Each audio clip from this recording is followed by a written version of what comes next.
ఏపీలో ఆ ఎంపీ సెగ్మెంట్లు ఈసారి కాపులకే. బీజేపీ ఈ మేరకు మానసికంగా సిద్ధమైంది. అండ్ క్యాడర్స్ని లీడర్స్ని కూడా తయారు చేసుకుంటోంది, సిద్ధం చేస్తోంది. అట్ ద సేమ్ టైం ఒకవేళ అలయన్స్ భవిష్యత్తులో కూడా ఉంటే, ఎందుకంటే రేపు పొద్దున ఏం జరుగుతుంది అనేది రేపటికి రాజెవరో రెడ్డెవరో.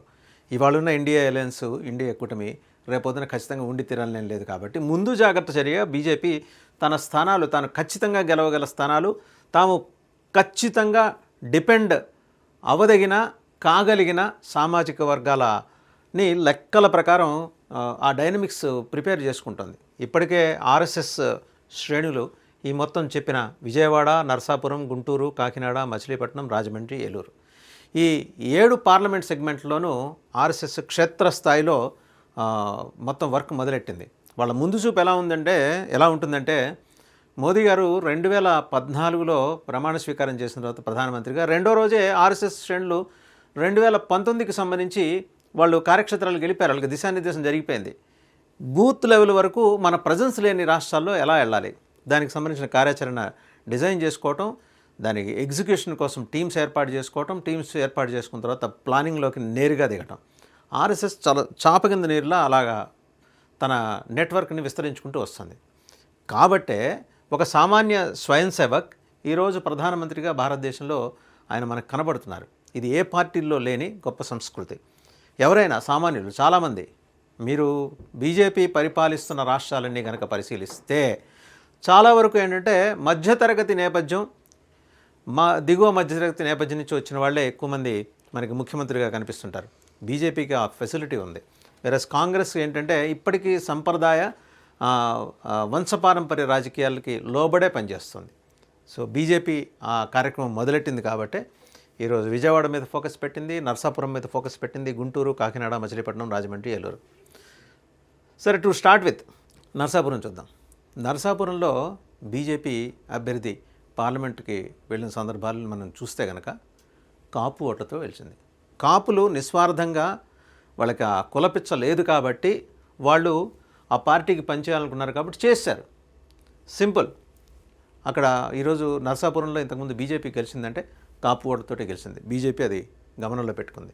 విజయవాడ గెలిచుండకపోవచ్చు, కానీ బీజేపీ కాపుల మీద బ్యాంక్ అయ్యి వాళ్ళలోకి పెనట్రేట్ అవ్వడానికి కావాల్సిన అన్ని మార్గాలు ఎంచుకుంది.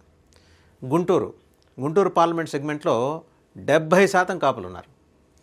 సో అందుకని గుంటూరు మీద ఫోకస్ పెట్టింది. కాకినాడ ఎలాగూ ప్రూవ్ చేసుకున్నారు బీజేపీ. 80% కాపు సామాజిక వర్గం, కాపుల్లోని ఉపకులాలు కూడా బీజేపీ వెంబడి నడిచాయి.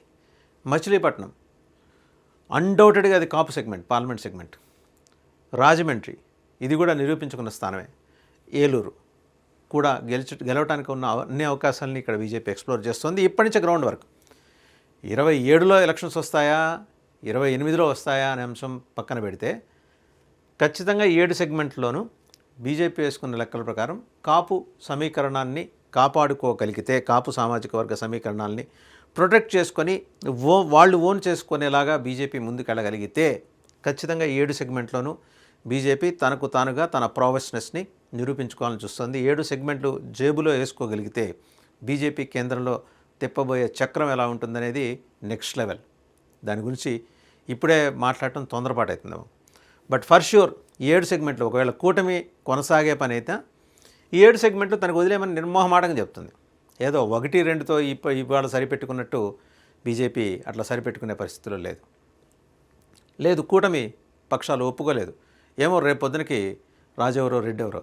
కూటమిలో తెలుగుదేశం ఇప్పటికే 134 స్థానాలతో మేము ఉన్నాం, మీకు ఇచ్చేదేంటి బీజేపీకి, స్వతంత్రంగా మేమే పోటీ చేయగలం, మాకు ఎవరి సాయం అక్కర్లేదనుకుంటే అయినా కూడా బీజేపీకి వచ్చిన నష్టమే లేదు. చూపిస్తోంది ఇవాళ ప్రపంచంలో 4వ ఆర్థిక వ్యవస్థగా ఎదిగిన తన ప్రావెస్నెస్ని బీజేపీ కమ్యూనికేట్ చేయగలుగుతోంది. గ్రాస్ రూట్ లెవెల్ వరకు కమ్యూనికేట్ చేయగలుగుతోంది.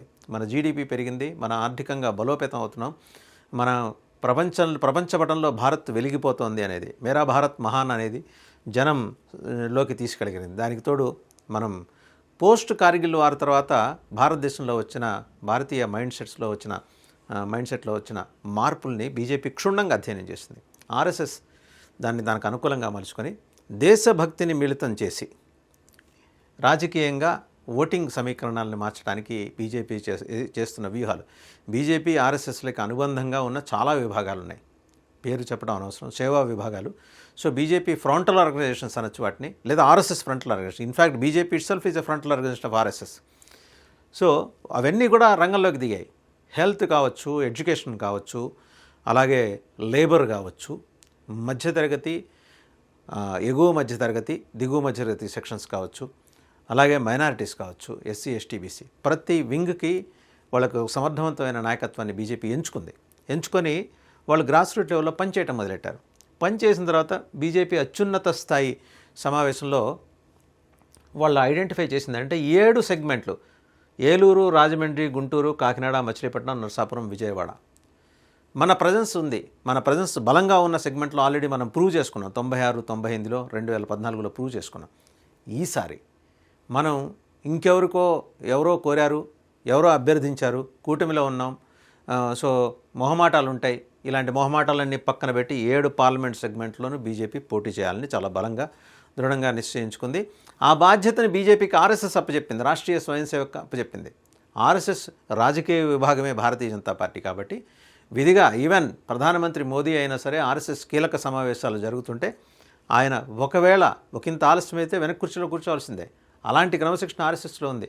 ప్రధానమంత్రి వచ్చారు కదా, మీటింగ్లో ప్రసంగిస్తున్న సరసంఘ చాలక్ ఎవరైనా ఉంటే వారు ఆపేసి రండి మోదీజీ అనే సంప్రదాయం లేదు, వారు వెనకాల కూర్చోవాల్సిందే. ఎవరైనా అది it makes no difference for RSS, అంత క్రమశిక్షణ ఉంది.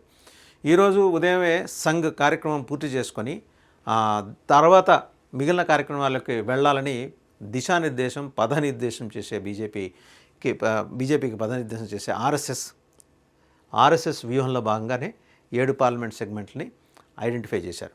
ఇక్కడ నిస్వార్థంగా అండ్ కులం పట్ల ఆపేక్ష ఎవరికైనా ఉండటం సహజం, ఉన్నా సరే దేశం కోసం ఆలోచించే సామాజిక వర్గం కాపులు అది ప్రూవ్ చేసుకున్నారు వాళ్ళు లోగడ. బీజేపీ సటిల్గా ఆ పాయింట్ని పట్టుకుంది, ఆ నెర్వ్ని పట్టుకుంది.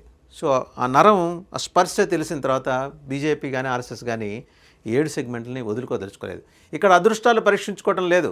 ఈసారి అక్కడ కంటెస్ట్ చేస్తున్నాం, అక్కడ గెలుస్తున్నాం, ఇంతే. ఇదే ఎజెండాతోటి పూర్తి స్థాయిలో గ్రాస్ రూట్ లెవెల్ నుంచి తన కార్యకర్తలని, శ్రేణుల్ని, వివిధ ఫ్రంటల్ ఆర్గనైజేషన్స్, అనుబంధ సంఘాలు, ఆర్ఎస్ఎస్ అనుబంధ సంఘాలని జనంలోకి పంపించేసింది. తల్లి బిడ్డలకి సంరక్షణ దగ్గర నుంచి పసిపిల్లల ఆరోగ్యం, బాలింతల ఆరోగ్యం, తర్వాత వాళ్ళ చదువులు, సంధ్యలు, ఇప్పటికే సరస్వతి శిశుమందుల పేరుతోటి బీజేపీ, ఆర్ఎస్ఎస్ ఎలా ప్రోత్సహిస్తున్నాయి, దేశీయ విద్యను ఎలా ప్రోత్సహిస్తున్నాయి, అసలు చరిత్రను జనానికి ఎలా తెలియజేస్తున్నాయి అనే దాని మీద ఒక అండర్స్టాండింగ్ తోటి నడుస్తుంది. సో ఆ క్రమంలో బీజేపీకి ఎక్కువగా సహకరించింది ఎక్కువ శాతం కాపులున్న ఈ పార్లమెంట్ నియోజకవర్గాలు. సో ఆ సామాజిక వర్గం మీద ఫోకస్ ఎక్కువ ఉంటుంది. అండ్ నో డౌట్ రేపు పొద్దున టీడీపీ నుంచి, జనసేన నుంచి అభ్యంతరాలు రావచ్చు. ఇదేంటి ఇక్కడ మా బలం ఉంటే ఉండొచ్చు, బట్ మేము స్టిక్ అయి ఉన్నాం. ఒకవేళ పొత్తులో ఉంటే ఈ 7 బీజేపీకి వదులుకోవాల్సిందే. అటువంటి ఒక అనివార్యమైన పరిస్థితిని బీజేపీ, ఆర్ఎస్ఎస్ మిగిలిన ప్రస్తుతానికి కూటమిలో ఉన్న మిగిలిన 2 పక్షాలకి కల్పించాయి. రేపొద్దున సమీకరణాలు మారితే బీజేపీ ఇండిపెండెంట్గా పోటీ చేయొచ్చు, లేదా కూటమిలో ఉంటే ఖచ్చితంగా ఈ స్థానాలకు పట్టొచ్చు. ఏదైనా ఇది మోహన్ భగవత్ ఆలోచనలకు అనుగుణంగా మోదీ డిజైన్ చేసిన ప్లాన్.